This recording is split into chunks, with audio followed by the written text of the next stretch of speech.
Hi friends. Think about a trip you've taken.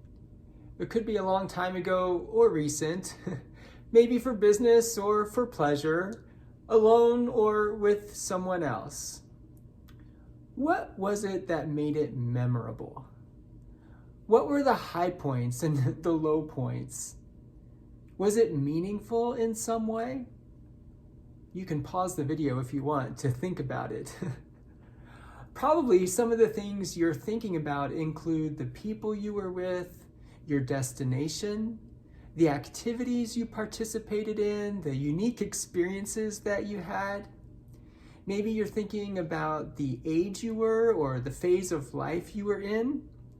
Maybe you're thinking about all of the planning and preparation that took place ahead of time. Maybe you're thinking about how it was that you got there, or maybe when you get to go back. One of the most common metaphors that we use for faith is that of a journey.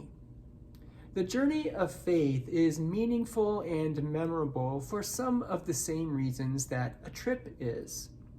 We have traveling companions who not only keep us company, but also help us and encourage us along the way.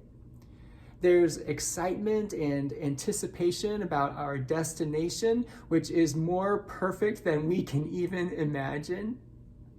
There are high points, like when we know we're on the right path, and low points when we lose our way.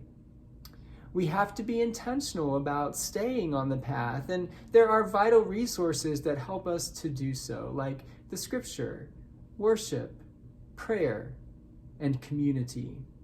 At the beginning of every confirmation class, we talk about the journey of faith, and these are some of the characteristics that I like to point out. The journey of faith is exciting. It's an adventure filled with new insights and discoveries and experiences.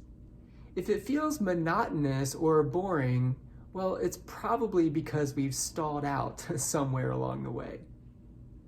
The journey of faith is demanding. It takes time and energy and commitment. We can't just sit back and do nothing and expect to get anywhere. The journey of faith is challenging. It provokes difficult questions and deep thoughts. It involves every part of our life and not just the Sunday morning part. So it affects the media we consume, the way we spend our money, the way we treat our body, the way we care for the environment, and the way we interact with other people, just for examples. The journey of faith is best traveled together, with God, of course, and with the community of faith, the church. Of course, individual work is required, but it takes working together in worship, prayer, study, and service to have a fuller understanding and experience of life the way God intends it.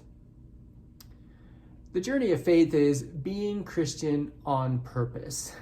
And that is to say that each one of us must choose to exercise our Christian beliefs and practices.